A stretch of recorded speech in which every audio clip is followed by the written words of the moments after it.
கர்த்தராகிய இயேசு சுவாமி நாமத்தில் அன்பின் வாழ்த்துக்கள்.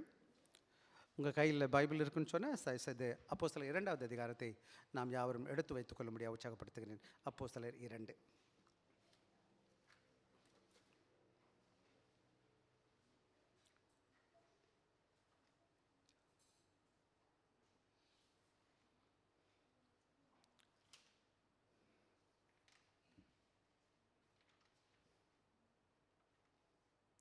எடுத்துருப்பீங்கன்னு நினைக்கிறேன். சரி, நமக்கு நேரம் இல்லை, அதனால கொஞ்சம் பிள்ளைங்க வந்துட்டுருக்காங்க. சில பிள்ளைங்க துவாஸ் பக்கத்துலேருந்து.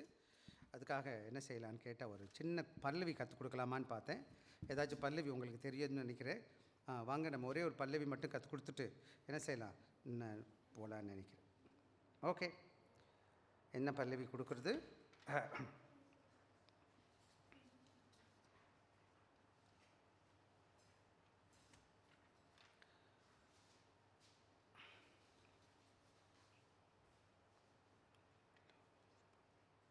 சரி, ஒரே ஒரு பாட்டு பாடியுமா? நம்ம எல்லாருக்கும் தெரிஞ்ச பாட்டு, ஒரே ஒரு பக்கம்.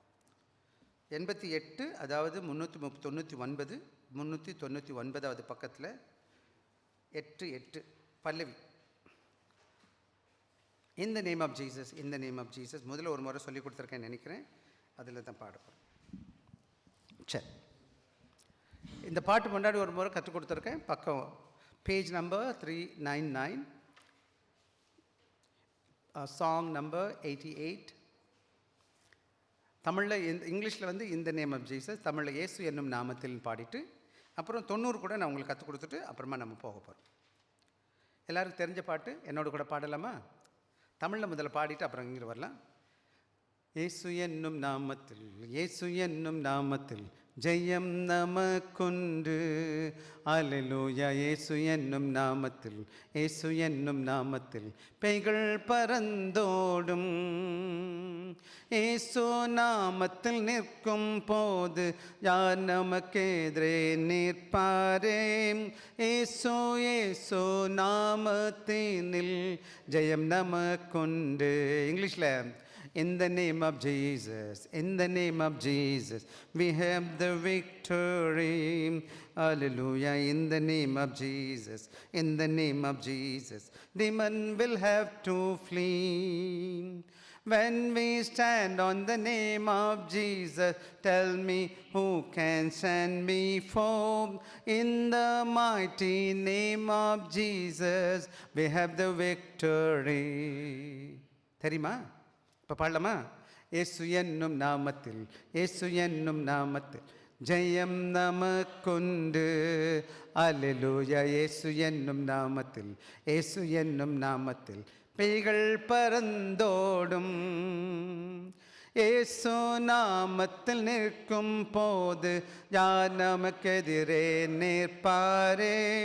இயேசு இயேசு நாமத்தினில் ஜெயம் நமக்குண்டு. 90 பாடுவோமா? இனி ஜீவிப்பது நான் அல்ல, கிறிஸ்துவே என்னில் ஜீவிக்கிறார். அவரே அவரே இயேசு என்னில் ஜீவிக்கிறார். தெரியுமா இந்த பாட்டு? கற்றுக்கலாமா? இனி சாங் நம்பர் 90, கோரஸ் நம்பர் 90. இனி ஜீவிப்பது நான் அல்ல, கிறிஸ்துவே என்னில் ஜீவிக்கிறார். இனி ஜீவிப்பது நான் அல்ல, கிறிஸ்துவே என்னில் ஜீவிக்கிறார். அவரே அவரே இயேசு என்னில் ஜீவிக்கிறார். இனி ஜீவிப்பது நான் அல்ல, கிறிஸ்துவே என்னில் ஜீவிக்கிறார். இங்கிலீஷில் it's no longer that I liveth, but Christ that liveth in me. It is no longer that I liveth, but Christ that liveth in me. He lives, He lives. Jesus is alive in me. It's no longer that I liveth, but Christ that liveth in me. அருமையான பாடல். நிறைய பாட்டு கற்றுக்கணும். அப்பப்போ வாய்ப்பு கிடைக்கும்போது வாங்க, நம்மளாம் சேர்ந்து பாடல் மட்டும் இல்லை, ஆண்டவருடைய வார்த்தையை கற்றுக்கொள்வோம். இது எல்லாமே வேத வசனத்தின் வார்த்தைகள், சரிதானே? இதெல்லாம் ஆண்டோட வேத வசனத்தின் பாட கருத்துக்களை பைபிள் வசனத்தை எடுத்து அப்படியே வாதமாக என்ன செய்யும் வசனமாக பாட்டாக போட்டிருக்கோம். சரி, இப்போ நம்ம என்ன நினைக்க போகிறோம்னு கேட்டிங்கன்னா, we are going to turn your Bibles to Acts chapter 2 verses beginning from என்னது பேஜ் நம்ம சாங் நம்ம page Acts chapter 2 beginning from 42 to 47. நம்ம கையில் வேதம் இருக்குது, தயவுசெய்து எடுத்துக்கோங்க. யார் கையில் வாசிக்க முடியுமோ அவங்க எல்லாரும் பைபிள் வச்சுக்கோங்க. நம்ம எல்லாரும் சேர்ந்து ஆண்டோட வசனத்தை கற்றுக்கொள்ள போகிறோம். சர்ச் கூட ஒரு பள்ளிக்கூடம், சபை கூட என்னதுப்பா? பள்ளிக்கூடம். பள்ளிக்கூடம் தெரியுமா உங்களுக்கு? நீங்கள் எப்படின்னு கேட்டிங்கன்னா, ஆண்டவரை பற்றி கற்றுக்கிற நான் ஃபார்மல் ஸ்கூல்னு சொல்லுவாங்க, எஜுகேஷன் இன்ஸ்டிடியூஷன். பள்ளிக்கூடம் ஃபார்மல் இன்ஸ்டிடியூஷன். ஃபார்மல்னா என்னதுன்னு கேட்டால், அங்கே பள்ளிக்கூடம் படித்து கொடுக்குறாங்க, டீச்சர் இருக்கிறாங்க, கரிக்குலம் இருக்குது, டைம் இருக்குது, இந்த டைமில் அங்கே போகணும், அங்கே முறைப்படி கற்றுக்கொள்ளணும். அதுதான் ஃபார்மல் இன்ஸ்டிடியூஷன் சொல்லுவாங்க. இது எப்படின்னு கேட்டால் நான் ஃபார்மல் இன்ஸ்டிடியூஷன். சர்ச்லேயும் வந்து என்ன பண்ணுறோன்னு கேட்டிங்கன்னா, ஒவ்வொரு நாளும் வருகிறோம், கர்த்தருடைய வார்த்தையை கேட்குறோம், கற்றுக்கொள்கிறோம். என்னன்னு கேட்டால் பரீட்சை நடக்கிறதுல சர்டிஃபிகேட் கொடுக்குறதில்ல. அங்கே பரீட்சை வச்சு என்ன செய்வாங்க? சர்டிஃபிகேட் கொடுக்குறாங்க. நான் நினைக்கிறேன் இங்கே கூட சர்டிஃபிகேட் கொடுக்கணும்னு. யார் எத்தனை பேர் வர்றாங்க ஒழுங்காக அவங்களுக்கு ஒரு சின்ன பரீட்சை வச்சு நம்ம என்ன செய்வோம்? பின்னாடி நாட்களில் ஒரு பரீட்சை வச்சுட்டு சர்டிஃபிகேட் கொடுத்தா எப்படி இருக்கும்னு நினைக்கிறீங்க? சரி, வரப்போகிற நாட்கள் என்ன செய்யணும்னு ஆசைப்பட்றேன். Let's have a time. Church is a institution where we learn about God's word. ஓகேவா? இன்னைக்கு let's open your Bible to Acts chapter 2, which is Acts chapter 2, page number 162. Page number 162. எடுத்துட்டீங்களாமா? Okay. Today we are going to concentrate on the first and the finest Reformation. அதாவது இந்த நாட்களில் நீங்கள் பார்த்தீங்கன்னா, if you have noticed in this month, Reformation month, இந்த மாதத்தை என்ன மாதம்னு சொல்லுவாங்கன்னு கேட்டிங்கன்னா, சீர்திருத்த மாதம். என்ன மாதம்ப்பா? ஆங்கிலத்தில் என்ன சொல்லுவோம்? ரெஃபர்மேஷன் மந்த்னு சொல்லுவோம். என்ன மந்த் இது? ரெஃபர்மேஷனை பற்றி நம்ம பேசிட்டுருக்கோம். சீர்திருத்தம்னா என்ன அர்த்தம்? சீர்திருத்துறதுனா என்ன அர்த்தம்? எங்கேயோ சீர்கட்டு போயிடுச்சு. சீர்கட்டு போனது சீர்படுத்துறது. ஆண்டவர் வந்து செஞ்சார், அவர் சட்டத்தை வச்சிருக்கிறார். இந்த சபை எப்படி நடக்கணும், இந்த ஆவிக்குரிய வாழ்க்கை எப்படி இருக்கணும், எப்படி ஆண்டவரை தொழுகணும், எது சரியாக செய்யணும், எது செய்யக்கூடாது என்பதை வேதத்தில் நமக்கு தேவன் கொடுத்துருக்கிறார். சில வேலைகள் இந்த மக்கள் என்ன பண்ணுறாங்கன்னு கேட்டிங்கன்னா, த ட்ரிஃப்ட் அவே அப்படின்னு சொல்லுவாங்க. வேதத்தை விட்டுட்டு என்ன செஞ்சிருவாங்க? கொஞ்சம் கொஞ்சமாக நகண்டு எங்கெங்கேயோ போயிடுவாங்க. ஆக மொத்தம் 7 சீர்திருத்தங்களை இந்த நாளில் பார்த்துருக்குறோம். என்னென்ன பார்த்துருக்குறோம்?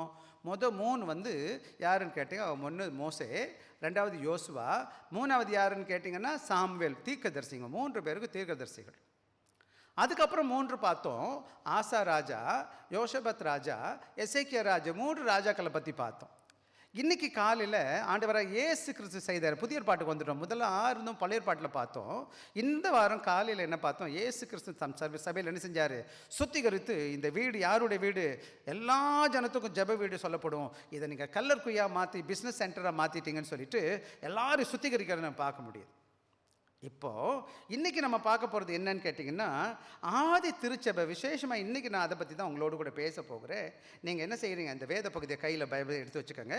Please take your Bible. We are going to look into the first and finest reformation in the history of search.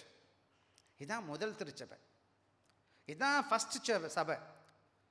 இதுக்கு முன்னாடி நீங்கள் நல்லா கவனமாக கவனிக்கணும். ஒரு சில காரியங்களை வேகமாக நான் சொல்லிட்டு போக இருக்கிறேன். என்னன்னு கேட்டிங்கன்னா, ஒரு நல்ல ஆவிக்குரிய திருச்சபை. If a church is built by the Holy Spirit, church is led by the Holy Spirit, தேவ ஆவியானவர் ஒரு திருச்சபை நடத்துவார்னு சொன்னால், அந்த ஆவியானவர் என்னென்ன சொல்லுகிறாரோ அதெல்லாம் செய்கிறது தான் அந்த ஆவிக்குரிய திருச்சபைக்கு அடையாளம், இல்லையா? அதனால தான் இன்றைக்கி நான் இப்படி போட்டிருக்கேன். The first and the finest performation, the blueprint for the spirit-filled churchன்னு சொன்னோம்.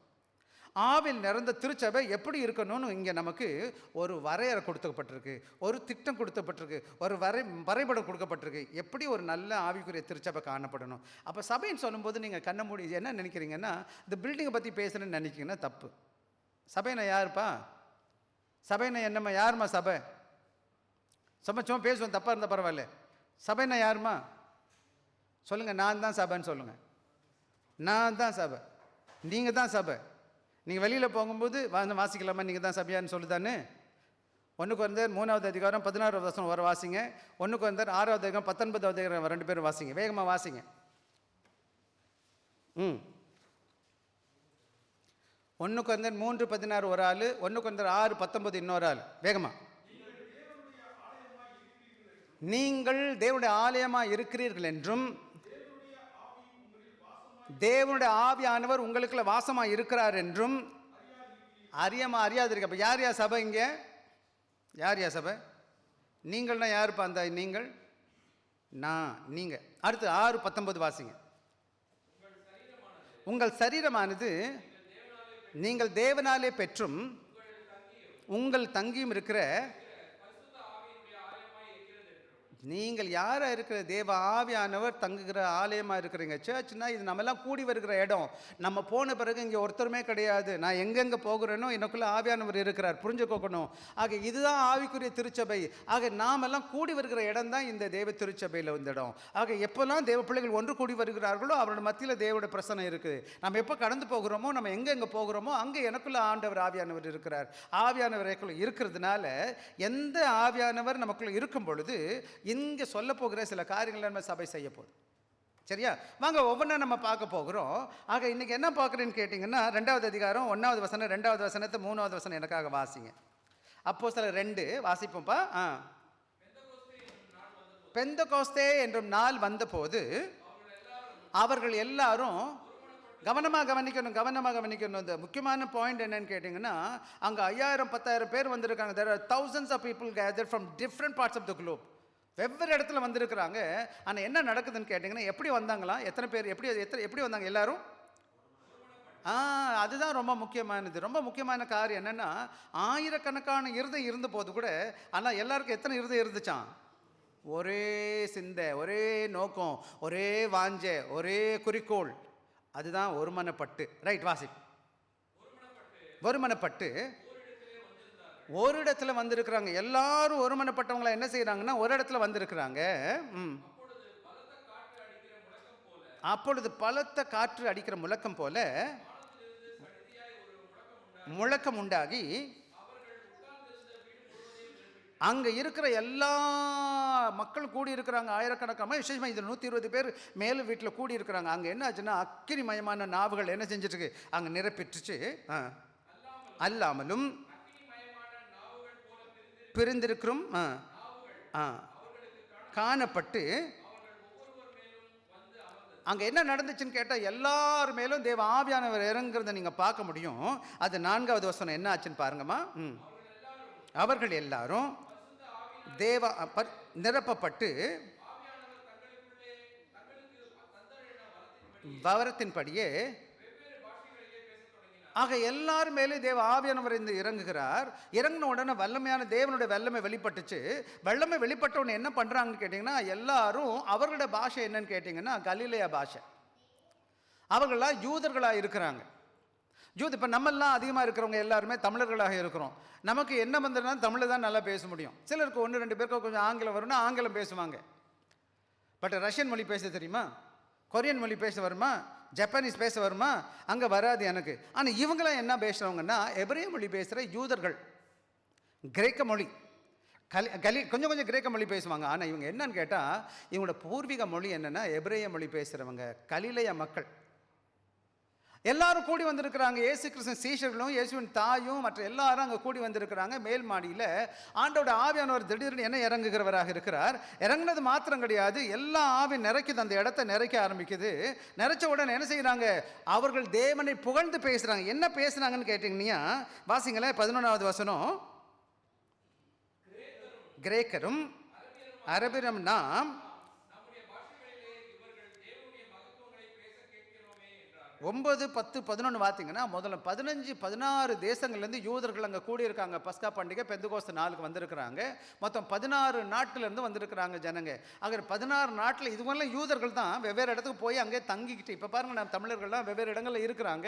அவனுடைய பிள்ளைகளுக்குன்னா என்னது, தமிழ் வராது, அந்த லோக்கல் லாங்குவேஜ் வரும். அதே மாதிரி இவர்களுக்கும் என்ன தெரியும்னா, அங்கேயே வளர்ந்தவங்க, வெளிநாட்டிலே வளர்ந்தவங்களா இருக்கிறதுனால பக்கத்து நாடுகள்லேருந்து வந்தபோது அவங்க என்ன செய்கிறாங்கன்னு கேட்டிங்கன்னா, இவங்களுக்கு எந்த பாஷை தெரியாது? யூத பாஷை தெரியாது, கிரேக்க பாஷை தெரியாது. யூதர்கள் பேசுகிற கிரேக்க பாஷை, யூத பாஷை பேசுகிற எபிரேய பாஷை தெரியாது. எபிரேய பாஷை தெரியாத மக்களுக்கு ஆண்டோட நற்செய்தி போகிறதுக்காக தேவன் என்ன செய்கிறார்? ஸ்பெக்டாகுலர்னு சொல்லுவாங்க. எப்படி இருக்கு? அசம்பவிதம், நடக்க முடியாத ஒரு காரியங்கள் என்ன செய்யுது? வியக்கத்தக்கதான ஒரு காரியம் நடக்குது. இங்கிலீஷ் வச்சோம் ஸ்பெக்டாகுலர்னு சொல்லுவாங்க. பார்க்கறதுக்கே வியப்பான காரியத்தை செய்கிறார். அதனால தான் இங்கே போட்ட டே ஆஃப்டர் த 5 ஒர்க்ஸ்ன்னு சொல்லுவாங்க. என்ன நடக்குதுன்னு கேட்டிங்கன்னா, எல்லாரும் ஒருமனப்பட்டவர்களாக இருக்கிறாங்க, தேவ சமூகத்தில் கூடி வருகிறாங்க. இதுக்கு முன்னாடி இந்த மாதிரி நடந்ததே கிடையாது. இதுக்கு முன்னாடி இதுக்கெல்லாம் யூதர்களாக இருக்கிறாங்க. இவங்க தேவாலயத்துக்கு போவாங்க, பலி கொடுப்பாங்க, வந்துடுவாங்க. ஆனால் இதுக்கு மேலே இதெல்லாம் ஒன்றும் செய்ய மாட்டாங்க. இன்றைக்கி தான் முறையாக தேவ ஆவியானவர் என்ன செய்கிறார், தம்முடைய செயல்பாட்டை காமிக்கிறார். ஏன் அப்படின்னு கேட்டிங்கன்னா, ஆண்டவராக இயேசு கிறிஸ்து என்ன பண்ணினார்னு கேட்குவாங்க. அதுக்கு ஒரு சின்ன பின்னணி பார்த்துருவோம்.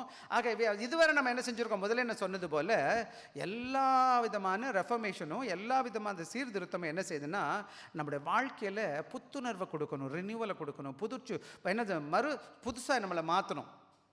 புத்துணர்வை கொடுக்கறது மாத்திரம் கிடையாது, ரினியூன்னு சொல்லுவாங்க. என்னது, மறுபடியும் தேவனுக்குள்ளே நாம் புதுப்பிக்கப்படணும். ஒவ்வொரு முறையும் நாம் கேட்கும்போது ஆண்டவருக்கு பிரியமில்லாத எந்தெந்த காரியம் என் லைஃப்பில் இருக்கோ அதை விட்டுட்டு ஆண்டவோட மகனாக மாறுவதற்கு என்னை நான் ஒப்பு கொடுக்கணும். சரிங்களா தம்பிங்களா? அது மாத்திரம் கிடையாது, விசேஷமாக இந்த 2ஆம் தேதியில் பார்க்கும்போது எல்லாத்தையும் முதல் புது காரியம் ஏற்படுது. இதுக்கு முன்னாடி இந்த மாதிரி சபையில் ஏற்பட்டதே கிடையாது. என்ன இப்போ தான் நம்ம வாசித்தோம். அது மாத்திரம் கிடையாது, ஜஸ்ட் எக்ஸிஸ்டிங் ஸ்ட்ரக்சர், அதுக்கு முன்னாடி நடந்தது கிடையாது. இந்த நேரத்தில் இந்த மாதிரி அற்புதமான காரியம் நடந்ததுனால திடீர்னு என்ன நடக்குதுன்னு கேட்டிங்கன்னா, ஒரு சபையை தேவன் உருவாக்குகிறார். அதான் முதல் திருச்சபை. இன்றைக்கி இருக்க சபை இங்கே பார்த்துருக்கீங்களே, இந்த சபையுடைய ஆரம்பம் எங்கே இருக்குது, எங்கே நடந்துச்சு?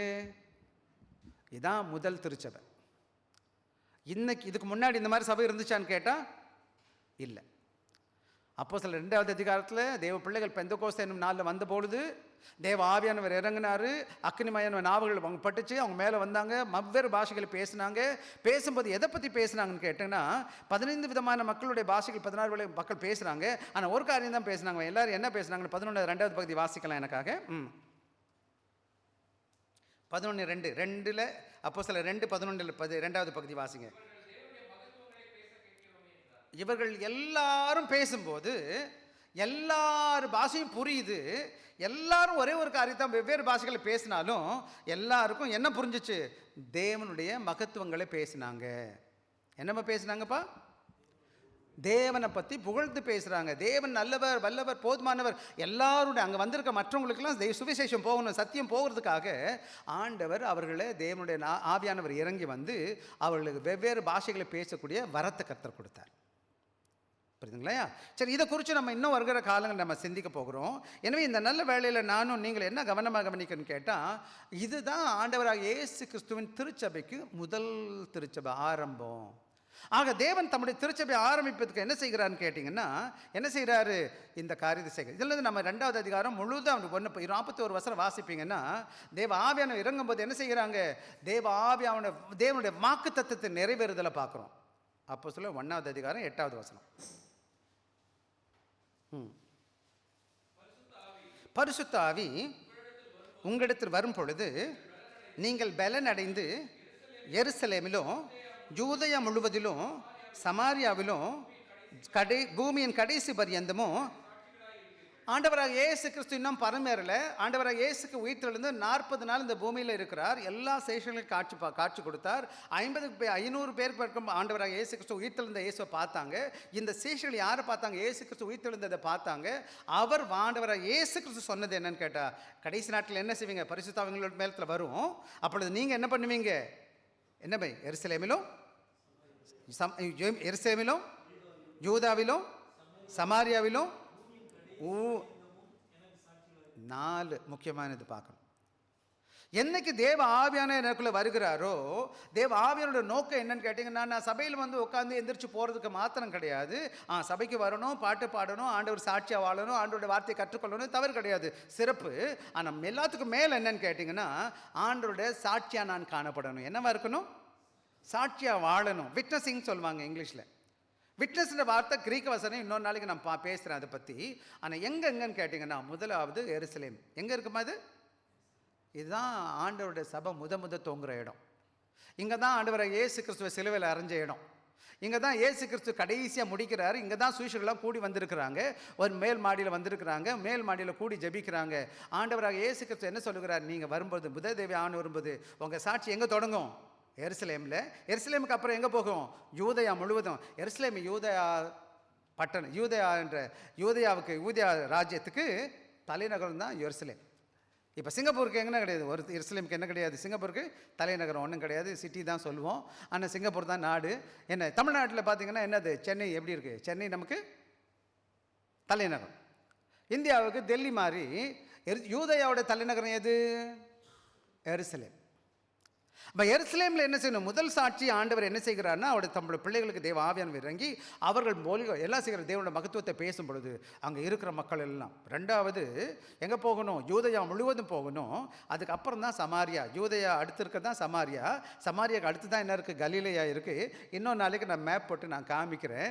ஆண்டவர் என்ன செய்கிறார், முதலாவது என்னோடய சாட்சி எங்கே போகணும், யூதேயாவில். யூதேயாவிலேருந்து அதாவது எருசலேம்லேருந்து யூதேயா முழுவதும். யூதேயாவுக்கு அப்புறம் அடுத்த ஊர் என்னது, மலேசியா, சமாரியாவுக்கு அப்புறம் உலகம் முழுவதும். இப்போ நல்லா புரிஞ்சுக்கணுன்னா, இந்த இடத்துல நம்ம எருசலேம் என்னென்னு வச்சுக்கோங்க, இந்த எருசலேம் நம்ம இருக்கிற பகுதி இந்த மார்ஸ்லிங், அதுக்கப்புறம் சிங்கப்பூர் முழுவதும், அதுக்கப்புறம் மலேசியாவில், அதுக்கப்புறம் உலகம் முழுவதும் அப்படின்ற ஐடியாவில் வச்சுக்கலாம். ஆக இங்கே நடந்த காரியம் என்னன்னு கேட்டிங்கன்னா, 1:8 என்ன நடக்குதுன்னா, இதுதான் மக்கள் எல்லா இடத்துல வந்திருக்கிறாங்க. இன்றைக்கி நம்ம வாசித்த வேத பகுதி என்னன்னு கேட்டிங்கன்னா, முதல் திருச்சபை நடந்த பிறகு அந்த திருச்சபையை எப்படி தேவன் வழி நடத்தினார், அந்த திருச்சபை எப்படிப்பட்டதாய் காணப்பட்டுச்சு. இன்றைக்கி நம்முடைய சபைகளை நம்ம எங்கேருந்து பார்க்கணுன்னு கேட்டால், அந்த ஆதி திருச்சபையில் தேவன் எப்படி நடத்தினாரோ அதுபோல் நம்முடைய திருச்சபை காணப்பட வேண்டும். அது மாத்திரம் கிடையாது. இந்த இடத்துல நல்லா கவனமாக கவனிப்பீங்கன்னா, இந்த இடத்துல இந்த விசேஷமாக 42லேருந்து 47 வேத வசனங்களை வாசிக்கும் போது எப்படி அவங்க தேவ செய்தியை கேட்டாங்களோ, கேட்ட உடனே என்ன செஞ்சாங்கன்னு கேட்டிங்கன்னா, அந்த 1வது அதிகாரம் 2வது அதிகாரத்தில் தேவன் சபைக்கு வாக்குத்தத்தம் கொடுக்குறார். தேவ ஆவியானோட வல்லமை வெளிப்பட்டுச்சு.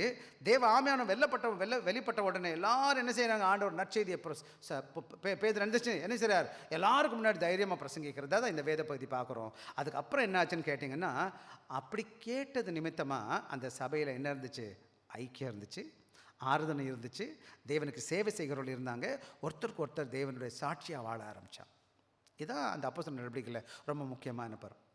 இன்னொரு முக்கியமான வேத பகுதி இருக்குது, நம்ம வேண வாசிக்கலாம். எடுத்துக்கங்க. 4வது அதிகாரம் 32வது வசனத்தில் 35வது வசனம்.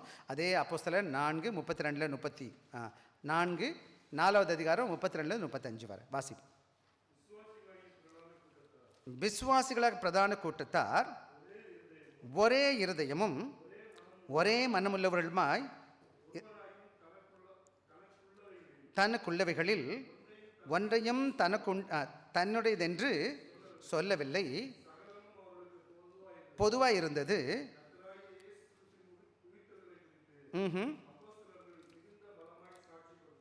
சாட்சி கொடுத்தார்கள். அவர்கள் எல்லாருமே பூரண கிருபை உண்டாயிருந்தது.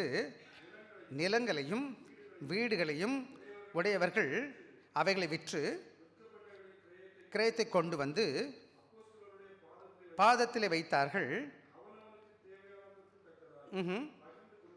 பகிர்ந்து கொடுக்கப்பட்டது. குறைவாக இருக்கவில்லை. சீப்ருத்திவானும் லேவியனும் அப்போஸ்தலராலே அர்த்தம் கொள்ளும் மறுபேறு பெற்றவனுமாகிய என்பவன் தனக்கு உண்டாயிருந்த நிலத்தை விற்று அதன் கிரயத்தை கொண்டு வந்து, அதாவது அன்றைக்கி நடந்த காரியம் என்னன்னு கேட்டிங்கன்னா, சபையுடைய சரீரத்தை பார்க்குறோம். எப்படிப்பட்ட திருச்சபையாக இருந்துச்சுன்னு கேட்டிங்கன்னா, அவர் ரொம்ப அன்பும் ஐக்கியத்தில் காணப்பட்டாங்க, ஒற்றுமையோடு காணப்பட்டாங்க. ஆக எல்லா விசுவாசிகளும் கொடுக்கறதுலையும் ஊழியம் செய்கிறதுலையும் பின்தங்கி நிற்கலை. They all a fire.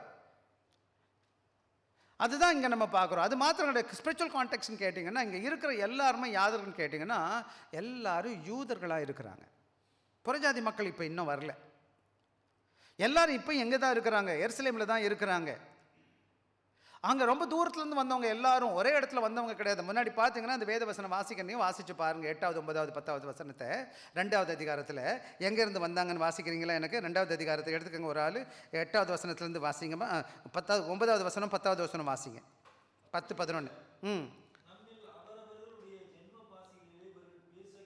கேட்கிறோமே இதெப்படி வாசிங்க. பார்த்தரும் மேதரும் எலாமித்தியரும் மெசபத்தோக்கியா, யூதேயா, கப்பதோக்கியா, பொந்து, ஆசியா, பிரிகியா, பம்பிலியா, எகிப்து தேசத்தாரும் குடியிருக்கிறவர்களும் ரோமாபுரியரும் ஜூதரும் அமைந்தவர்களும் கிரேத்தரும் அரபியரும்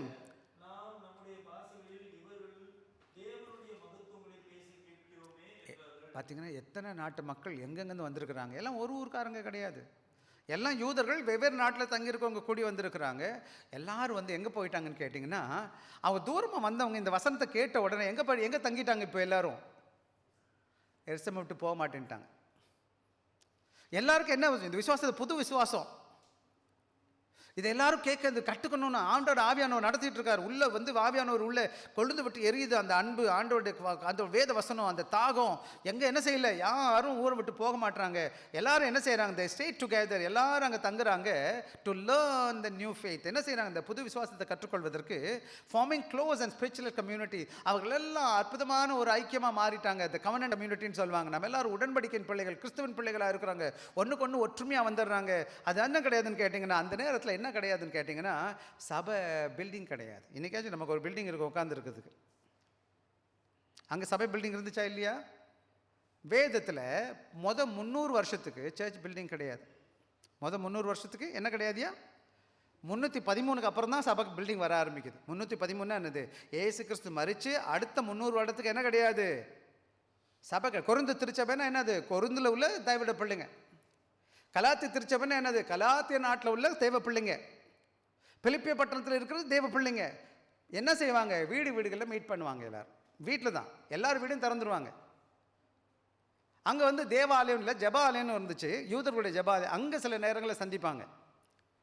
ஆனால் இவர்களும் யாருன்னு கேட்டிங்கன்னா, ஆண்டோட பிள்ளைங்க, ஆண்டவரால் வழிநடத்தப்பட்டவங்க, ரட்சிக்கப்பட்டவங்க.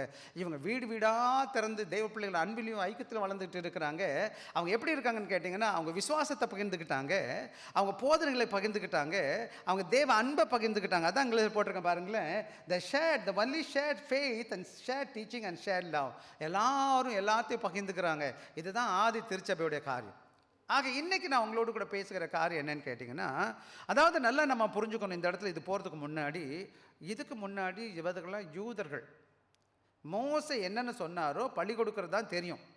இதுக்கு முன்னாடி எதுவும் என்ன செய்யுமா, வேதத்தை கற்றுக்கணும்னா அவங்க பழைய பாட்டில் என்ன சொல்லியிருக்கோ அதை தான் செஞ்சாங்க.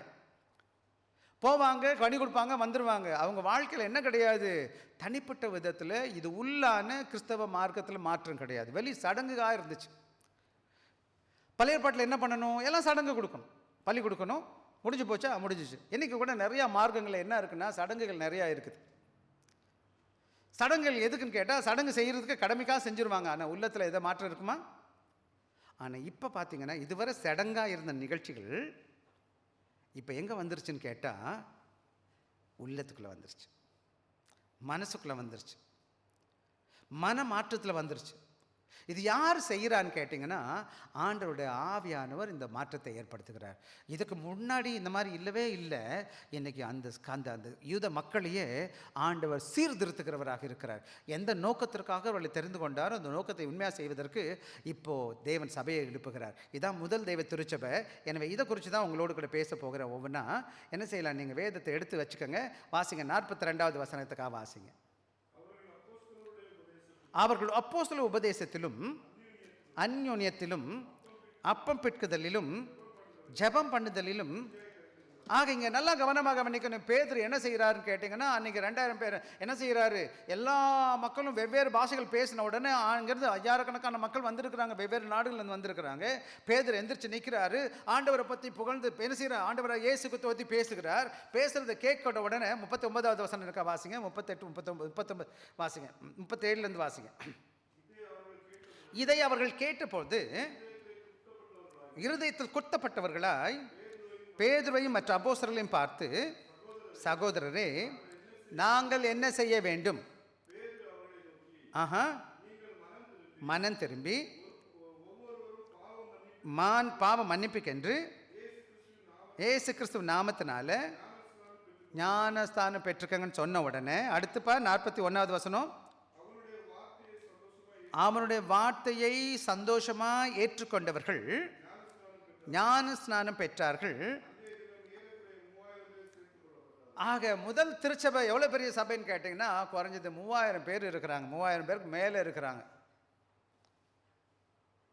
பேதுரு தான் பெரிய ஸ்பீக்கர், அங்கே தான் நின்று பேசுகிறார் பெரிய எல்லாருக்கும். இந்த மாதிரி வசதி வாய்ப்புலாம் இல்லை அவருக்கு. எல்லா மக்களும் ஆண்டோட ஆவியான உள்ள கிரியை செய்கிறார். உடனே கர்த்தருடைய வார்த்தையை கேட்டாங்க. அவர் பேசுகிறார். பார்த்து விசேஷமாக நீங்கள் என்ன செய்கிறாருன்னு கேட்டிங்கன்னா, தொடர்ந்து நீங்கள் வாசிச்சிங்கன்னா இப்போ நல்லா புரியும். பேதுரு எழுந்து நின்று 14வது வசனத்துலேருந்து 36 வசனம் நீங்கள் வீட்டில் வாசித்து பாருங்கள்.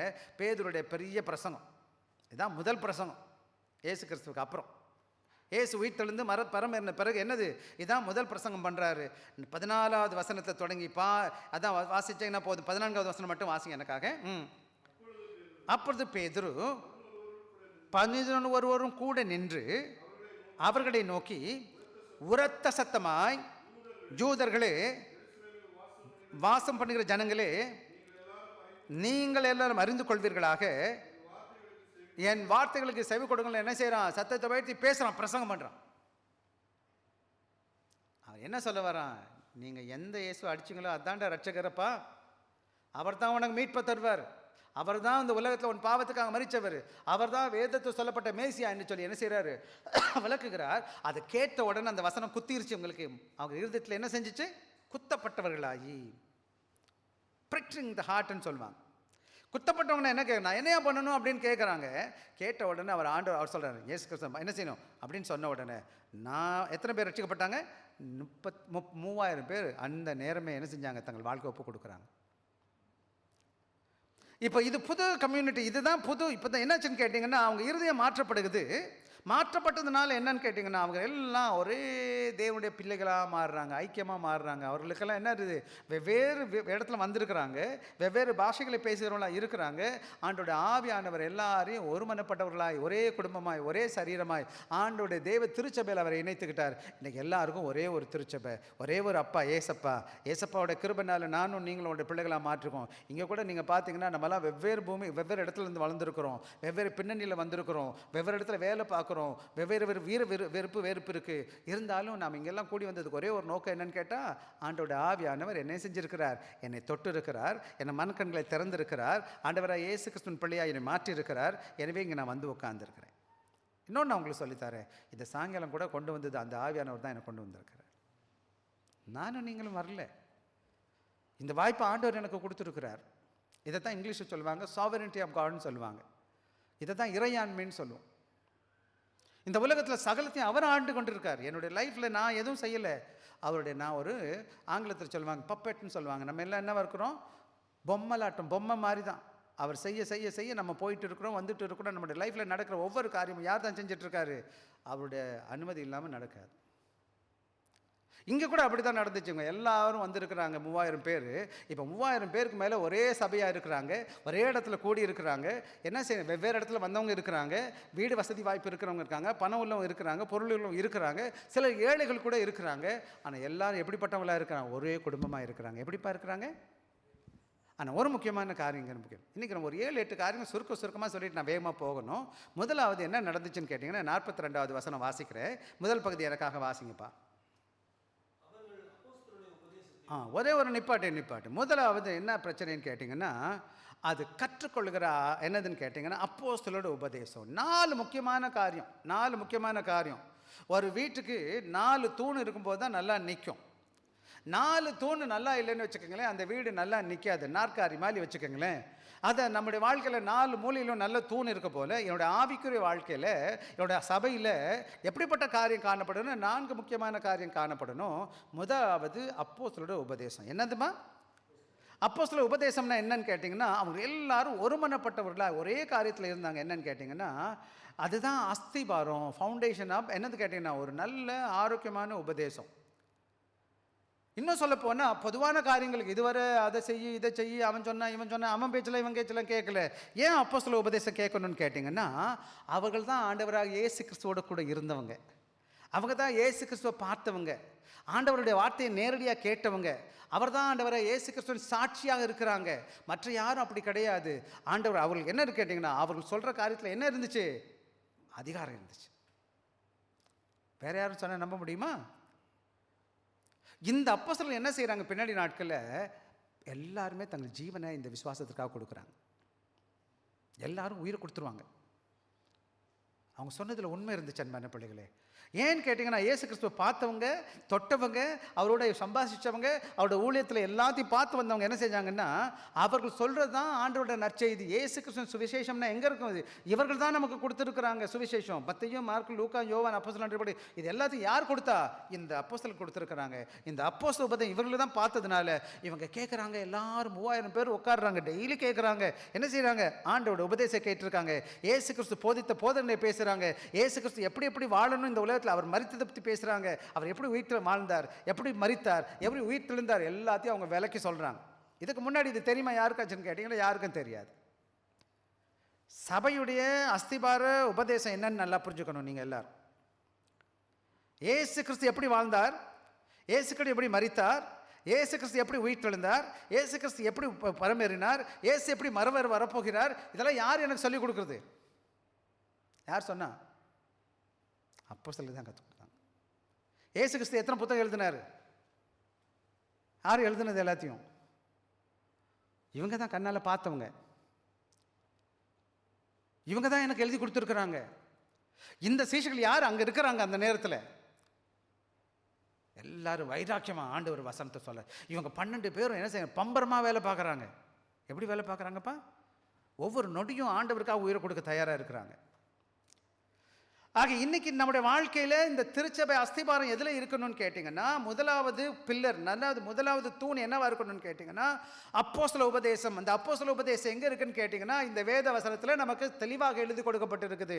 எது தேவனாக இயேசு கிறிஸ்து, அவர் எப்படிப்பட்டவராக இருந்தார், அவர் என்ன செய்திருக்கிறார், என்ன சொன்னார், என்ன செய்ய சொல்லியிருக்கிறார், எல்லாத்தையும் நமக்கு தெளிவாக எழுதி கொடுத்துருக்குறாங்க. விஷயம் புதிய ஏற்பாடு எழுதுனது யார்? எல்லாம் அப்போஸ்தலர் நமக்கு எழுதி கொடுத்துருக்குறாங்க. எனவே நானும் நீங்கள் என்ன செய்யணும்? ஊர் கதை கேட்கக்கூடாது. அவன் சொன்ன இவன் சொன்னெல்லாம் கேட்கக்கூடாது. நானே இந்த வசனத்தில் ஏதாவது சொன்னேன்னா கேட்கக்கூடாது. பவுலே அதை தான் சொல்கிறார் கலாத்திய திருச்சபையில். இந்த சுவிசேஷமே இல்லாமல் வேறு எவனாச்சும் வந்து சொன்னா, தேவதூதர்கள் வந்தால் சொன்னால் கூட இருந்தது, அவன் சபிக்கப்பட்டவன் சொல்கிறாரு.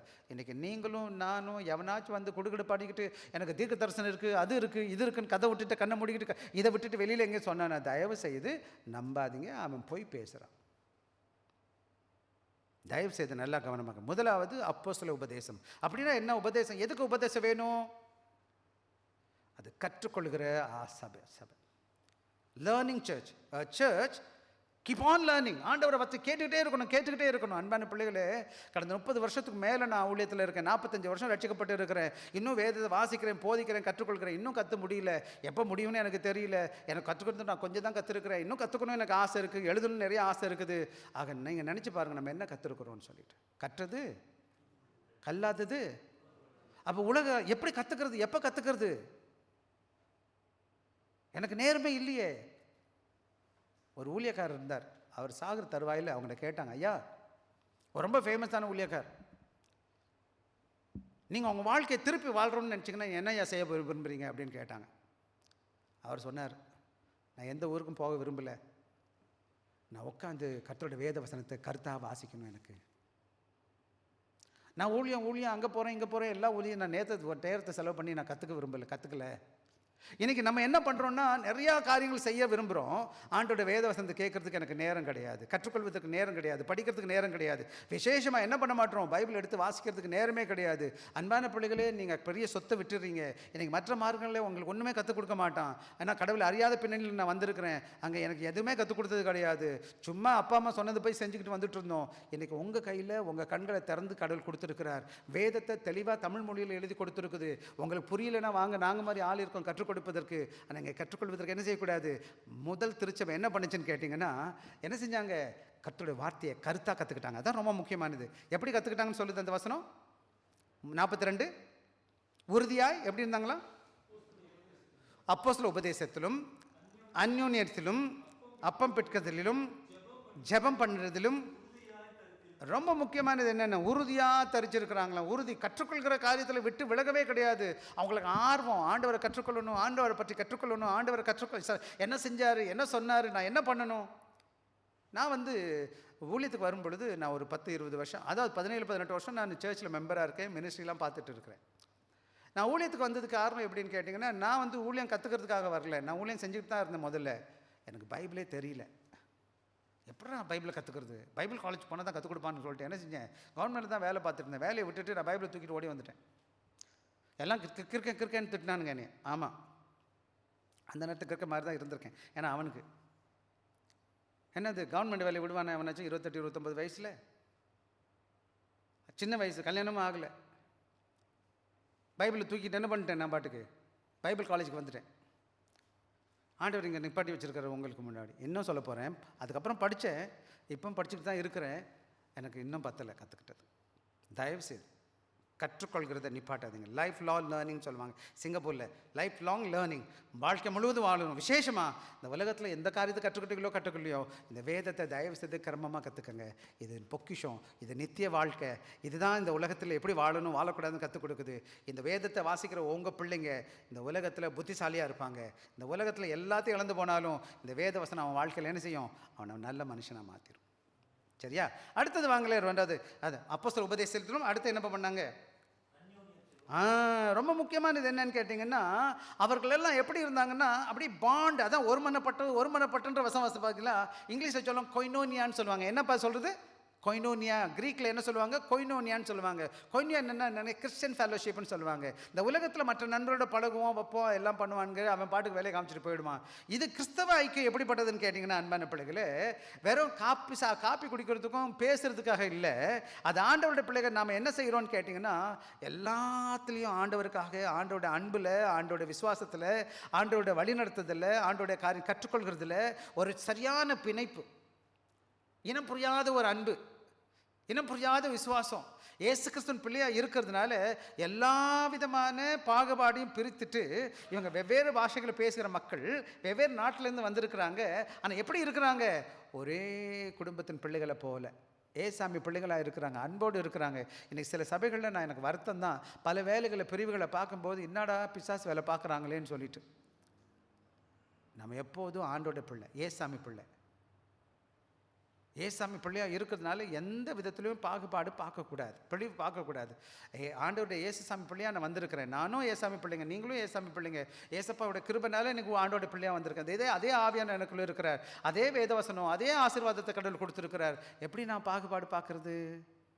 அங்கே பாகுபாடு இல்லை. எல்லாரும் ஒருமனப்பட்டு, விசேஷமாக 4வது அதிகாரத்தில் இந்த வசனத்தை எனக்கு வாசிங்கன்னா, எனக்காக வாசிங்க. 4வது அதிகாரத்தில் 32வது மறுபடியும் எனக்கு வாசிங்க. 4:32. விசுவாசிகளாகிய கவனமாக கவனிக்க, திரளான கூட்டத்தார், அதே கவனமாக கவனிக்கணும். எத்தனை பேர் இருந்தாங்களா? திரளான கூட்டத்தார். எத்தனை இருதயம் இருந்துச்சா? ஒருதே இருதயமும். எப்படிப்பா இது முடியுமாயா? நமக்கு 4 பிள்ளை இருந்தாலே 4 டிசைனில் இருக்குதுங்க, ஒன்றுக்கு ஒன்று சண்டை போட்டுக்கிட்டு இருக்குதுங்க. இங்கே என்ன? திரளான கூட்டத்தார் எப்படி இருந்துச்சான்? ஒரே இருதயமா, ஒரே மனசு. எப்படி இந்த மாதிரி வரும்? ஏன்னா அந்த ஆண்டவர் ஒருத்தர் தான், அந்த ஆவியானவர் எனக்குள்ளே இருக்கிறார். எப்படி நான் பாகுபாடு பார்ப்பேன்? எப்படி வித்தியாசமாக பார்ப்பேன்? தேவ பிள்ளைகளுக்கு நான் சொல்லுகிறேன், நீங்களாம் ஆண்டோட பிள்ளைங்க, உங்களுக்குள்ள பாகுபாடு இருக்கக்கூடாது. ஆண்டோட அன்பால் கட்டப்பட்டிருக்கும். அதை தான் இன்னைக்கு நம்ம முன்னாடி பார்க்குறோம். விசேஷமாக நானும் நீங்கள் என்ன செய்யணும்னா, இந்த ஆசீர்வாதம் எப்படி இருந்துச்சுன்னு கேட்டால், ஆவிக்குரிய என்னதுன்னு கேட்டிங்கன்னா, ஏசு கிறிஸ்துவ மேலே உள்ள ஆழமான விசுவாசத்தினால, அன்புனால, அவருடைய கிருபையினால் வந்த அன்பு, ஐக்கியம். இந்த ஐக்கியம் வெறுமனையாக ஐக்கியம் கிடையாது. இந்த ஐக்கியம் பணம் கொடுத்ததுனால, பொருள் கொடுத்ததுனால, நல்லவங்க சொன்னதுனால கிடையாது. ஆண்டோட விசுவாசத்தால் அந்த ஐக்கியம். எனவே தான் நான் எப்போதும் விரும்புவேன், நம்ம சபையில் அன்பை காக்கணும், ஐக்கியத்தை பார்க்கணும். வெறும் நான் வந்துட்டு போயிடக்கூடாது. எதுக்கு நம்ம சாப்பாடு இங்கே கொடுக்க உட்கார வைக்கணும் தெரியுமா? நீங்கள் எல்லாம் மிக்ஸ் பண்ணணும், எல்லாரும் ஒருத்தர் பார்க்கணும், ஒருத்தரோடு பேசணும் என்பதற்காக. சபையில் வந்த பிறகு நான் தனியாக வந்துட்டு தனியாக போகக்கூடாது. அது மற்ற இடங்களில். நம்முடைய சபை எப்படி இருக்கணும்? ஒருத்தருக்கு விசாரிக்கணும், பார்க்கணும். தம்பி எப்படி இருக்கீங்க? அக்கா எப்படி இருக்கீங்க? சகோதரன் எப்படி இருக்கிறீங்க? இன்னும் சொல்லப்போனால் சர்ச்சில் வந்தோடனே எல்லாரும் சகோதரன் பேசுகிறோம், பிரதர் சிஸ்டர்னு சொல்கிறோம். மற்ற உலகத்தில் சொல்ல மாட்டாங்க, அவன் வேறு நான் வேறு. ஆனால் இங்கே வந்த உடனே சகோதரனை மாற்றிடுறோம், சகோதரியாக மாற்றுறோம். அப்போ எப்படி சகோதரி பேசாமல் இருக்கிறது? ஒரே வீட்டில் இருக்கிற பிள்ளைங்க. தயவு செய்து நீங்களாம் அன்பாக இருக்கணும், ஒற்றுமையாக இருக்கணும். உங்கள் ஐக்கியம் இணைப்பு எப்படி இருக்கணும்? நெருக்கமான உறவாக காணப்படணும். அதை தான் இங்கே நம்ம பார்த்துட்ருக்கோம். 3வது என்னன்னு பார்த்தீங்கன்னா, அப்பம் பிற்கிறது பார்க்குறோம். என்ன பார்க்குறோம்? ஏன் அப்பம் பிற்கிறது? இந்த அப்பம் பிற்கிறதுனா என்னன்னு கேட்டிங்கன்னா, என்னது? ஆண்டவராக இயேசு கிறிஸ்து நமக்காக செய்த காரியத்தை நிறைவு கூறுகிறது. இயேசு என்னுடைய பாவத்துக்காக மரிச்சிருக்கிறார். இயேசு கிறிஸ்து என்ன நித்திய ஜீவனை கொடுத்திருக்கிறார். அவருடைய தியாகத்தினால இந்த அன்பு கிடைச்சிருக்குது. நான் ஆண்டோடைய பிள்ளையாக மாற்றிருக்கேன். அவருடைய கிருபையினால அவருடைய சமூகத்து வந்திருக்கிறேன். இன்னைக்கு நான் பெற்ற ஆசீர்வாதம், இந்த ரட்சிப்பு என்னுடைய திறமையினால வரல, அவருடைய கிருபையினால வந்திருக்குது. இது என்ன செய்யுதுன்னு கேட்டால், இந்த நினைவு என்ன செய்யுதுன்னு கேட்டால், என்னை தாழ்த்துது. நானும் கிருபை பெற்றுவேன், அவனும் கிருபை பெற்றுவேன். அவனும் ஆண்டவருடைய பெருமை. யாரும் பணம் கொடுத்து பொருள் கொடுத்து ரட்சிப்பு பெறலை. சில கோயில் குளத்துக்கு போனால் காசு கொடுக்குறவனுக்கு கிட்டத்தில் பார்க்கலாம். நிறையா கொடுத்தோன்னா இன்னும் கொஞ்சம் முக்கியமான பெரிய அதிபதியாக இருந்தால் பெருசு. இங்கே பார்த்துங்களா, ஏழையும் பணக்காரனுக்கு ரட்சிப்பு ஒரே மாதிரி தான் கிடைக்கும். படித்தவனுக்கு படிக்காதவனுக்கும் ரட்சிப்பு ஒரே மாதிரி தான் கிடைக்கும். ஆணுக்கும் பெண்ணுக்கும் ஒரே மாதிரி தான் ரட்சிப்பு. இயேசு கிறிஸ்துவ ரட்சிப்பு எப்படி கிடையாது, ரொம்ப காசு கொடுத்ததுனால ஒருத்தனுக்கும் காசு இல்லாதவனுக்கு ஒன்றும் கிடையாது. எல்லாருக்கும் ஒரே மாதிரியான ரட்சிப்பு. இந்த சிலுவையின் மரணம் எதை குறிக்குதுன்னு கேட்டால், இதில் யாருமே பாகுபாடு இல்லை என்பதை சிலுவை காமிக்குது எனக்கு. அவரோட ரட்சிப்பு யாருக்கு, யாருக்காச்சும் ரட்சிப்புக்கு என்ன இருக்குது? யார் விசேஷமாக ரொம்ப நெருக்கமானவங்க இருக்காங்களா இயேசு கிறிஸ்துட்ட? வேதம் சொல்லுது, எவன் இந்த உலகத்தில் ஏழையாக இருந்தால் கூட ஆவிக்குரியதில் நீங்கள் தான் பணக்காரங்கன்னு சொல்லு. எனவே நானும் நீங்கள் என்ன செய்யணும்னு கேட்டிங்கன்னா, இது சாதாரண அந்த திருவிருந்து அப்பம் பிக்கிறது இருக்கு இல்லையா, இந்த அப்பமும் இந்த திராட்சரசமும் இது சாதாரண உணவு கிடையாது, ஆண்டவரை நினைவுபடுத்துகிற உணவு. ரெண்டாவது, என்னோட ஆவிக்குரிய வாழ்க்கைக்கு என்ன பண்ணுதுன்னு கேட்டிங்கன்னா, பலப்படுத்துது. விசுவாச வாழ்க்கைக்கு ஆண்டவர் என்னை ரட்சித்திருக்கிறார், அவருடைய கிருபையை ஜீவனை கொடுத்துருக்கிறார், அவர் தியாகமாக அன்புனால ஆண்டோட பிள்ளையாக மாற்றப்பட்டு இருக்கிறேன். எனவே என்ன செய்தனும், இந்த உலகத்தில் ஆண்டவருக்காக வாழணுன்ற எண்ணம் வருது. எனவே நம்ம என்ன பண்ணணும்னு கேட்டிங்கன்னா, எப்போல்லாம் திருவிருந்தில் பங்கு கொள்கிறோமோ நம்ம எல்லாம் ஒன்று கூடி, இன்னொரு முக்கியமான காரியம் பாருங்களேன், எப்போ ஒரே வீட்டில் நம்ம உட்காந்து சாப்பிடுவோம்? எப்போ ஒரே வீட்டில் உட்காந்து சாப்பிடுவோம்? எப்போ சத்தமாக பேசுவோம்? நம்மலாம் வேண்டியவங்களாக இருந்தால் தான் சாப்பிடுவோம். ஒரே குடும்பமாக இருந்தால் தான் சாப்பிடுவோம். வேறு இருந்தால் நம்ம வந்து சாப்பிட மாட்டோம். இப்போ உங்கள் தட்டில் உங்கள் வீட்டில் சமைக்கிறீங்க, யார் யார் வந்து சாப்பிட முடியும்? உங்கள் வீட்டில் நீங்கள் தான் சாப்பிட முடியும். திரு விருந்து, ஆண்டோட விருந்து அவருடைய பிள்ளைகளுக்கு. இது யார் பங்கு கொள்கிறா? சபையில் இருக்கிற அவருடைய பிள்ளைங்க. அப்போ எல்லாருமே ஆண்டோட பிள்ளைகளாக இருந்தால் யார் உயர்ந்தவங்க தாழ்ந்தவங்க? இங்கே யார் பெரியவர் சின்னவர்? இங்கே யார் முக்கியம், யார் முக்கியம் இல்லாதவங்க? எல்லாரும் ஒற்றுமையாக காணப்படும்.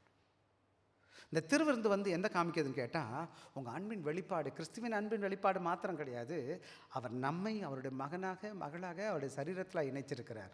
அவர் ரத்தத்தால் நம்ம விளைக்கரையும் பெற்றிருக்கிறார். இப்போ முன்னாடி வாசித்தோம் 6:19. விளைக்கரைமா என்ன சார்? ரத்தத்தால் என்ன செஞ்சுருக்காரு? வாங்கியிருக்காரு. 1 Corinthians 6:19-20 வாசிங்க. 20 வாசிங்க எனக்காக. 1 Corinthians 6:20 வாசிங்க.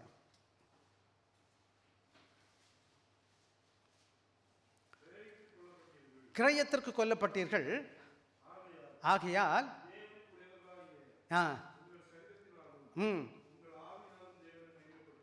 கிரயம்னா என்னையா? என்னையா கிரயத்தில் கொல்லப்பட்டிருக்கீங்க? அவர் தம் ஜீவனை தான் கொடுத்துரு. நம்மளாம் அவர் கொடுத்த வேலை என்ன தெரியுமா? நம்மளெல்லாம் அவருடைய பிள்ளையெல்லாம் மாற்றுவதற்கு அவர் உயிரை கொடுத்துட்டார், ரத்தத்தை செஞ்சுட்டார். ரத்தம் என்னது? உயிர் ஐயா. எனவே நீங்களும் நான் நல்லா கவனமாக கவனிக்க பாடம் என்னன்னு கேட்டிங்கன்னா, எப்போல்லாம் நான் ஆண்டோட பிள்ளையாக தேவ திருவிருந்தில் பங்கு கொள்கிறேனோ, அந்த திருவிருந்து என்னை ஆவப்படுத்துது, ஆண்டோட மகனாக இருக்கிறேன்னு சொல்லிட்டு என்னோட ஆவிக்குரிய வாழ்க்கையில் என்னை பலப்படுத்துது அந்த சத்தியத்தில். அதனால் ஆண்டவருக்கு பிரியமாக இருக்கணும். இன்னொரு முக்கியமான காரியம் என்னன்னு கேட்டிங்கன்னா, ஜெபிக்கிற ஜெபத்தில் காணப்பட்டாங்க. என்ன பண்ணாங்களா ஐயா? எல்லாரும் ஜெபிக்கிறது. ஜெபம் என்ன காமிக்கிறதுன்னு கேட்டிங்கன்னா, என்னால் ஒன்றும் முடியாது. அவர்கள் எல்லாரும் ஆண்டவரை சார்ந்திருந்தாங்க. யார் சார்ந்திருந்தாங்க? பிள்ளைங்க சின்ன வேலையை சின்ன வேலை அப்பாட்ட வந்து நிற்பாங்க. அப்பா அது கொடுங்க, எனக்கு இது கொடுங்க. அம்மா திடீர்னு கீழே விழுந்துடும், ஒவ்வொன்றா கற்றுக்கிட்டு இருக்கிறோம். அம்மா தூக்கின உடனே சந்தோஷமாயிடும், சமாதமாயிடும். பல வேலைகளில் நம்மளுடைய வாழ்க்கையில் பாருங்களேன், நம்ம இவ்வளோ நாள் நான் இத்தனை வருடம் ஊழியத்தில் இருக்கிறேன்னு கூட பல காரியங்களை என்னால் செய்ய முடியாது. சும்மா ஜெபிக்க தான் முடியும், காண்டோட்டு கேட்க தான் முடியும். நாம் ஜெபம் என்பது ஆண்டவரை சார்ந்திருக்கிறது. ஆண்டவர்கிட்ட சொல்கிறது, ஆண்டவரே என்னால் முடியாது, நீங்கள் எனக்கு உதவி செய்யுங்க. ஆக இந்த திருச்சபை என்ன பண்ணுச்சுன்னு கேட்டிங்கன்னா, அன்பான பிள்ளைகளே, அவர்கள் என்ன செஞ்சாங்கன்னு கேட்டிங்கன்னா, தனியாக ஜெபிச்சாங்க, எல்லாரும் சேர்ந்து ஜெபிச்சாங்க. ஒரு குடும்பமாக ஒரு குழுவாக ஒரு சமுதாயமாக என்ன செய்கிறாங்கன்னு கேட்டிங்கன்னா, இந்த 4 காரியத்தை விடாமல் செய்கிறாங்க. வாசிச்சு பாருங்கள். மறுபடியும் 42 வாசிங்க எனக்காக. 2:42. அவர்கள் அப்போஸ்தல உபதேசத்திலும் அந்யோன்யத்திலும் அப்பம் பிட்குதலிலும் ஜெபம் பண்ணுகிறதிலும், இந்த 4 காரியமும் அந்த சபை, ஆதி திருச்சபை தான் முதல் திருச்சபை. இப்போதான் ஃபர்ஸ்ட் டைம் 3000 பேர் ரட்சிக்கப்பட்டு இருக்கிறாங்க. அவர்களுக்கு வேறு வேலையே கிடையாது. ஆண்டோட வசனத்தை கேட்பாங்க, ஆண்டோட பிள்ளைகள் ஐக்கியமாக இருப்பாங்க, எல்லா நேரம் அப்பம் பிட்பாங்க, அப்புறம் ஜெபிப்பாங்க. வேற என்ன பிஸ்னஸ் சபையில் இருந்துச்சு? 24 மணி நேரம். அது கூட வசனம் சொல்லுது. அதே 42 நான் 2வது அதிகாரம் 46வது வசனம் வாசிங்கப்பா. அவர்கள் ஒருமனப்பட்டவர்களாய் தேவ ஆலயத்தில் கவனமாக கவனிக்கணும். தேவ ஆலயத்தில் அனுதினம் திரித்திருந்தாங்க. அதுக்கப்புறம் வீடுகள் தோறும் அப்பம் பிட்டு மகிழ்ச்சியோடும், இதான் இங்கே நல்லா கவனமாக கவனிக்கணும். அனுதினம்ன்ற வார்த்தை. வீடுகள் தோறும் எவ்வளோ நாள் செஞ்சாங்களாயா? ஞாயிற்றுக்கிழமை ஒரு நாள். அனுதினம்னா எத்தனை மணி நாளுமா? வேறு வேலையே கிடையாது இவங்களுக்கு. ஒரே ஒரு வேலை தான் இருக்குது.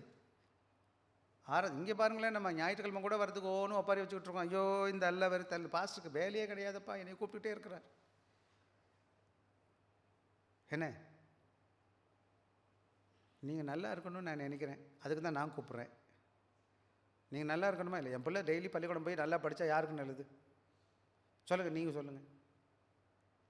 அதே மாதிரி ஆண்டோட சமூகத்துக்கு வந்து ஆண்டோட வசனத்தை கேட்டு ஆண்டோருக்குள்ள ஆவிக்குரிய வாழ்க்கையில் நல்லா பலத்தா யாருக்கு நல்லது? எனக்கு நல்லதா? நான் இங்கே பைபிளை கைமா தான் தெரியுறேன். டெய்லியாக நான் ஜெபிக்கிறேன். எதுக்கும் குறை ஆண்டவர் நல்லா வச்சுருக்கிறார், கடவுள் கிருபை நல்லன்னு வச்சுக்கோங்களேன். நீங்களும் ஆசீர்வாதமாக இருக்கணுமா இல்லையா? ஆக இந்த மக்கள் என்ன செய்கிறாங்கன்னு கேட்டிங்கன்னா, அனுதினமும் ஆலயந்தோறும், தேவாலயத்துலேயும் சரி வீடுகள் தோறும் என்ன செய்கிறாங்க, ஒவ்வொரு வீடாக போய் ஜெபிக்கிறது, வேதத்தை கேட்குறது, ஜெபிக்கிறது மட்டும் கிடையாது, ஆண்டோட வசனத்தை கேட்குறது, அல்லது ஐக்கியம் பண்ணுறது, அல்லது அப்பம் பிட்கிறது, அல்லது என்ன பண்ணுவாங்க, ஜெபிப்பாங்க. இதே 4 வேலையை மறுபடியும் டெய்லி செஞ்சிட்ருக்காங்க. ஒவ்வொரு வீடாக மாறுபடி போயிட்டுருக்காங்க. அங்கே ஒரே குதூகலமும் கொண்டாட்டமும் ஆசீர்வாதமும் சந்தோஷமும். இது தேவ ஆவியானவர்களோட சந்தோஷம். அங்கே எல்லாவற்றுக்கும் தேவன் தேவைகளை சந்தித்தவராக இருக்கிறார். ஆக இதுதான் ரொம்ப முக்கியமான காரியம். என்னன்னு கேட்டிங்கன்னா, அவங்க உண்மையை வாழ்ந்துச்சு. உண்மையை பெற்றுக்கொண்டவர்கள் எப்படி வாழ்ந்தாங்கன்னு கேட்டிங்கன்னா, உண்மையை போலவே வாழ்ந்தாங்க. அவங்களுக்கு கேட்ட சத்தியத்தை கேட்டுட்டு அவர்கள் அதன்படி செய்வதற்கு தங்கள் வாழ்க்கையை ஒப்பு கொடுத்தாங்க. ஓகே, ஒரே ஒரு உதாரணத்தை சொல்லிவிட்டு நான் முடிச்சிட்றேன். நான் முடிக்க முடியாது, இன்னும் போவோம், வேகமாக முடிக்கலாம், ட்ரை பண்ணுறேன். முதலாவது, இந்த 4 காரியமும் எப்படி இருக்குன்னா, ஒரு சபைக்கு இருக்கிற ஒரு எப்படி இருக்கான், ஹார்ட் பீட்னு சொல்லுவாங்க. என்னதுமா ஹார்ட் பீட்னா? என்னம்மா? இருதயத்தின் ரத்த ஓட்டம் மாதிரி. இந்த சரீரம் நல்லா இயங்கணும்னு வச்சுக்கோங்களேன். எனக்கு என்ன வேணும்? நல்ல இருதயம் வேணும். இருதயத்தில் ரத்த ஓட்டம் இருக்கணும். என்றைக்கு ரத்த ஓட்டம் நின்று போச்சோ, ஹார்ட் அட்டாக் வந்துருச்சு, அப்புறம் ஐயா பட்டை கட்டி குடிச்சு போயிட்டாருன்னு அர்த்தம். ஆக நம்முடைய வாழ்க்கையில், நம்முடைய ஆவிக்குரிய வாழ்க்கையில் நான் நல்லா எனக்கு ரத்தம் ஓடுதா, என் இருதயம் இயங்குதா, அதைத்தான் இங்கே பார்க்குறோம்.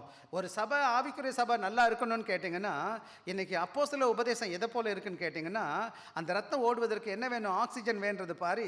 இந்த தேவ உண்மையானது இந்த ஜீவிய வாழ்க்கையில், இந்த உலக வாழ்க்கையில் கிறிஸ்துவுக்காக வாழக்கூடிய ஆக்சிஜன் எங்கேருந்து கிடைக்குது எனக்கு? ஆண்டோட வசனத்தில், அப்போஸ்தல உபதேசத்தில். ரெண்டாவது என்ன பார்க்குறாங்கன்னு கேட்டிங்கன்னா, இந்த அப்போஸ்தல உபதேசத்தில் நீங்கள் வந்து உட்காந்துருக்கீங்க இல்லையா, இந்த ஐக்கியத்தை பார்க்கும்போது எனக்கு சத்தியம் தெரியும். ஆனால் சத்தியத்தை தெரிஞ்சால் பத்தாது. ஆண்டவருடைய பிள்ளைகளை பார்க்கும்போது, ஆண்டவர் பிள்ளைகளை ஒருத்தருக்கு ஒருத்தர் சந்திக்கும் போது அது என்ன செய்யுது? என்னோடய விசுவாசம் பலப்படுது. ஐக்கியப்படும் போது என்ன நடக்குது? இந்த சரீரத்தில் உள்ள எல்லா பிள்ளைகளும் எப்படி, இந்த சரீரத்தில் பார்த்தீங்கன்னா ஹார்ட் இருக்கு இல்லையா, ஹார்ட் மட்டும் தனியாக இயங்கிட்டு இருக்க, எந்த பாடியும் கனெக்ட் ஆகலை, என்ன ஆகும் வச்சுக்கோங்களேன்? சில நேரங்களில் ஆப்ரேஷனுக்கு ஹார்ட்டை தூக்கி வெளியில் வச்சுட்டாங்கன்னு வச்சுக்கோங்களேன். ஹார்ட் அமுக்கி பண்ணிகிட்டே இருக்குது, ஆனால் பாடி ஒன்றும் கனெக்ட் ஆகலை. என்ன பண்ணும்? பாடியெலாம் செத்து போயிடும்.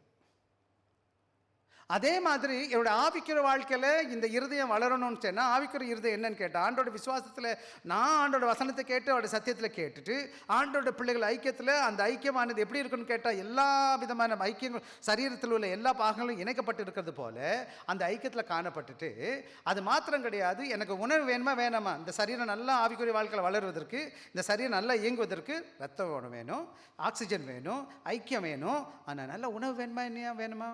சாப்பிடணுமா வேணாமா? அதான் சாப்பிட்றோம்ல நம்ம. இந்த சாப்பாடு தான் ஆண்டவருடைய விசுவாசத்தில் அப்பம் பிற்கிறது, விசுவாச வாழ்க்கைக்கு. அதுக்கு மேலே இதெல்லாம் என்ன செய்யுதுன்னு கேட்டிங்கன்னா, ஜெபம் எதை குறிக்குதுன்னு கேட்டால், நம்முடைய நாடி துதிப்பு. நான் எந்த அளவுக்கு ஆண்டவரோடு இணைஞ்சிருக்கிறேன், ஆண்டவரை சார்ந்திருக்கிறேன்.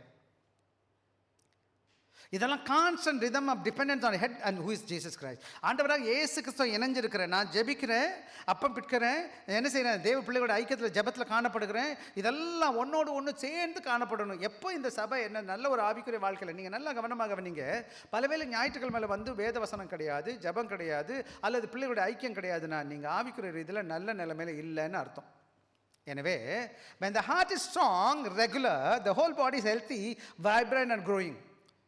அப்போ என்னைக்கு நம்முடைய இருதயமானது நல்லா ஸ்ட்ராங்காக இருக்குதோ, ரெகுலராக ஓடிக்கிட்டே இருக்குதோ, அப்போ அந்த ஹெல்த்தியாக அந்த பாடி எப்படி இருக்குது, ஹெல்த்தியாக இருக்குது, வைப்ரண்ட்டாக இருக்குது, அப்புறம் க்ரோ பண்ணுது.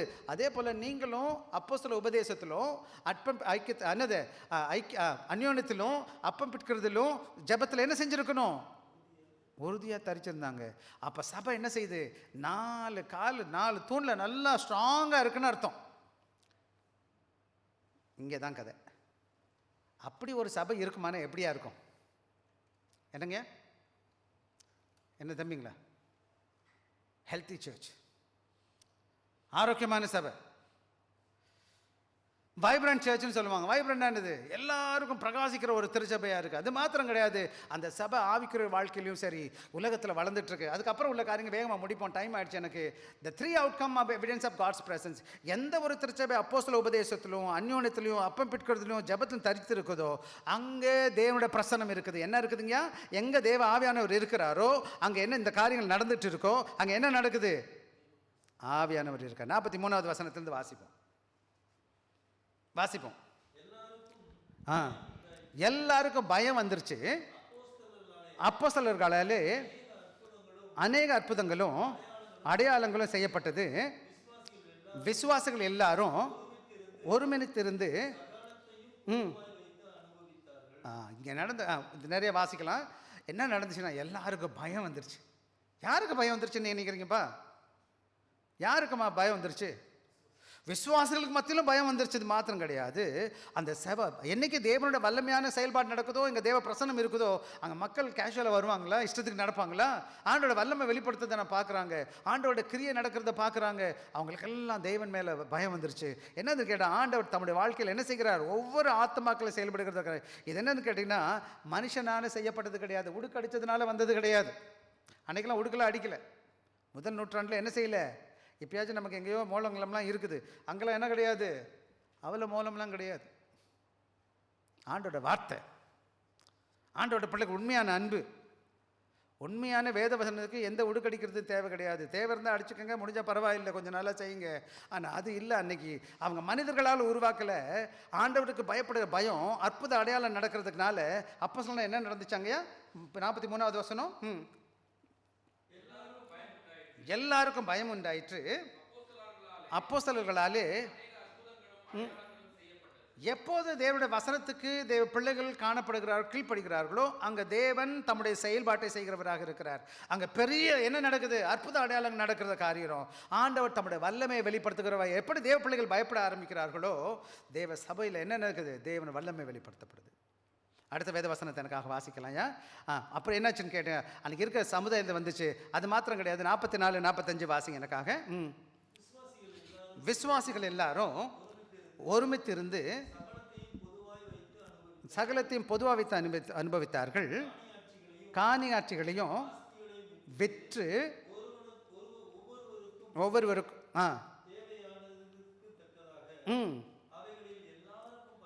பகிர்ந்து கொடுத்தார்கள். போதும். இன்னொரு பார்த்தீங்கன்னா என்ன பார்த்தீங்கன்னா, யாரும் இதை கம்பல்சரி நீ கொடுக்கணும்னு சொல்லி கேட்கல.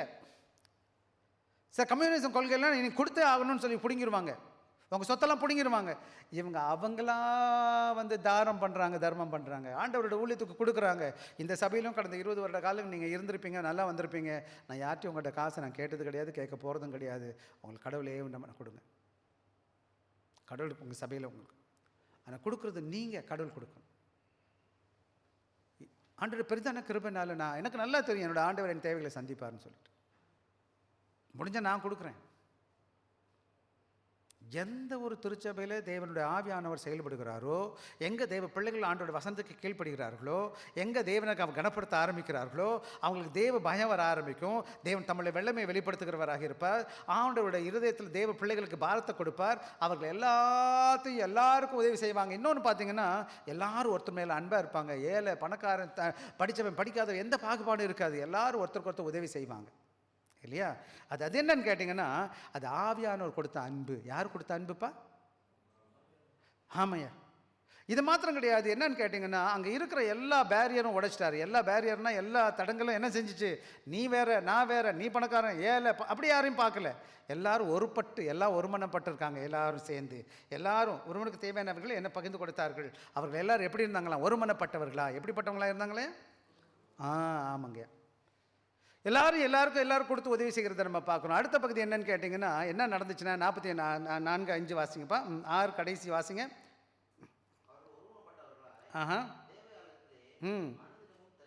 தரித்திருந்து வீடுகள் தோறும் அப்பம் பெற்று மகிழ்ச்சியோடும் கபடம் இல்லை. கவனமாக கவனிக்கணும். கபடம்னா தெரியுமா உங்களுக்கு?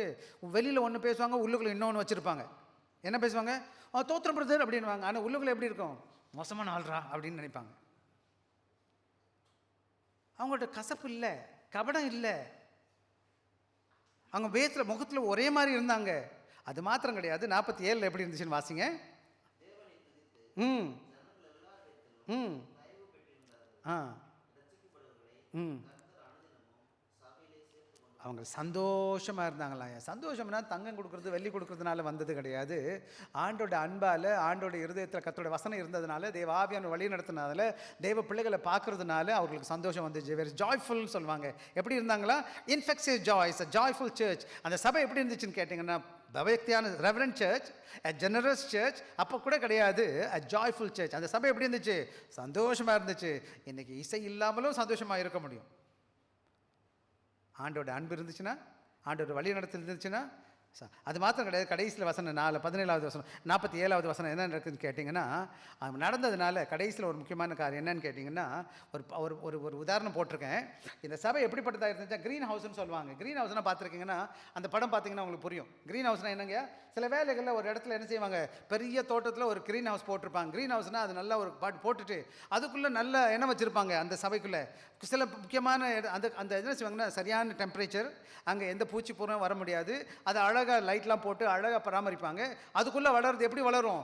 நல்லா வளர ஆரம்பிக்கும். அதை போலவே நம்முடைய வாழ்க்கையில் ஆண்டவர் என்ன செய்கிறார்? நம்முடைய சபை எப்படி இருக்குன்னு கேட்டால், ஒரு க்ரீன் ஹவுஸ் மாதிரி இருக்குது. க்ரீன் ஹவுஸ்னால் என்னது? அந்த வீட்டுக்குள்ளே என்ன இருக்குது? ஆண்டோட பிள்ளைகள் செழித்து வளரக்கூடிய பக்குவத்தில் ஆண்டவர் எல்லா வித வசதியும் நல்ல சூழ்நிலையை வந்து வச்சிருக்கிறார். நல்ல வழிநடத்துதல் இருக்குது, நல்ல ஆவிக்குரிய வளர்ச்சி இருக்குது. விசேஷம் நீங்கள் கவனமாக கவனிக்கணும். இந்த உலகத்தில் கடவுளை அறியாதவனுக்கும் உங்களுக்கு வித்தியாசம் என்ன தெரியுமா? கடவுள் உங்களை அற்புதமாக இந்த க்ரீன் ஹவுஸ்குள்ளே வச்சிருக்கிறார். உங்களை பாதுகாத்து வச்சிருக்கிறார், உங்களை போஷிச்சுக்கிறார், உங்களை ஒவ்வொரு நாளும் உங்களை வழி நடத்திக்கிட்டே இருக்கிறார். ஒவ்வொரு வாரம் நீங்கள் வருகிறீங்க, வசனத்தை கேட்குறீங்க, எப்படி வாழணும், எப்படி வாழக்கூடாது. ஒவ்வொரு முறையும் ஆண்டோட நரிஷ்மெண்ட் சத்தியத்தை கேட்குறது. எனக்கு பலன் இருக்கான்னு கேட்டால் நிச்சயமாக உங்களுக்கு தெரியாது எப்படி நடக்குதுன்னு சொல்லிட்டு உலகத்தில் வர சவால்களை சமாளிக்கிறதுக்கு சக்தியை கொடுத்துட்ருக்கார். மற்ற இடத்துல அப்படி கிடையாது. வந்தாவா வராட்டி போ, எப்படி இருந்தால் எனக்கு என்ன. இந்த சபை எப்படி இருக்குன்னா, ஆண்டோட சபை எப்படி இருக்குன்னா, டிசைன்ஸ் படித்து பாருங்கள். அழகான கிளாஸ் வால் போட்டு சரியான டெம்பரேச்சர் மட்டும் கிடையாது, பூச்சி வர முடியாது, பூரா வர முடியாது, பாம்பு வர முடியாது. அதில் நல்ல தோட்டக்காரன் இருப்பான், நல்லா விசாரிப்பான், ஒவ்வொரு நாள் எல்லாத்தையும் பார்த்து வளர்ப்பான்.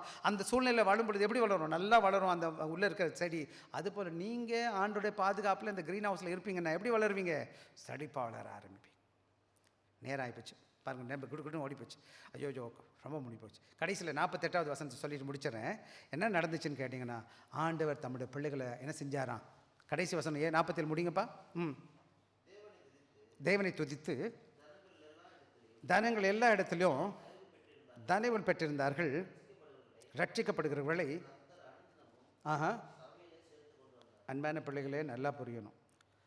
நீங்கள் என்னைக்கு ஆண்டவருக்கு பிரியமாக இருந்து ஆண்டவருடைய சித்தத்தை செய்கிறீர்களோ, ஆண்டவருடைய திருச்சபை என்பது ஆண்டவருக்கு பிரியமாக இருந்துச்சுன்னு சொன்னால், அது ஆவியானவர் தம்முடைய சபையை வளர்ப்பார்.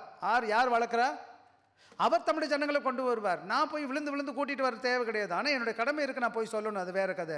ஆனால் ஆண்டோட சபை யார் வளர்க்குறது? அவர் செய்வார். இது அவருடைய சபையாக இருப்பதனால அவரே இந்த சபையை பெருக்குவதுக்கு உதவி செய்வார். ஆனால் ஒன்று தான், நான் ஆண்டவருக்கு பிரியமான திருச்சபை மக்களாக காணப்படுகிறேன். இதுதான் நல்ல ஆவிக்குரிய சபையோட அடையாளமாக இருக்கு. அன்பான பிள்ளைகளே, நீங்களும் நான் நல்ல கவனமாக கவனிக்கணும். நம்முடைய ஆண்டவர் சர்வ வல்லவராக இருக்கிறார். இந்த திருச்சபை அவருடைய திருச்சபை. இந்த சபையில் ஒவ்வொரு பிள்ளைகளும் அவருடைய பிள்ளைகளாக இருக்கிறீங்க. நீங்கள் அவருக்கு பிரியமாக உங்களோட ஊழியத்தை செஞ்சீங்கன்னு சொன்னால் இந்த சபையில் ஒரு இடம் காலியாக இருக்காது. நிச்சயமாக வாங்க, நம்ம எல்லாம் சேர்ந்து செய்வோம். ஆண்டு உங்களை ஆஸ்வதிப்பார். தம்பி வாங்க தம்பி, நான் முடிச்சிடணும், நேரம் ஆச்சு. கர்த்தர் உங்களை ஆஸ்வதிப்பார். மற்றதுக்கு வேதத்துக்கு போயிடலாம். ஆ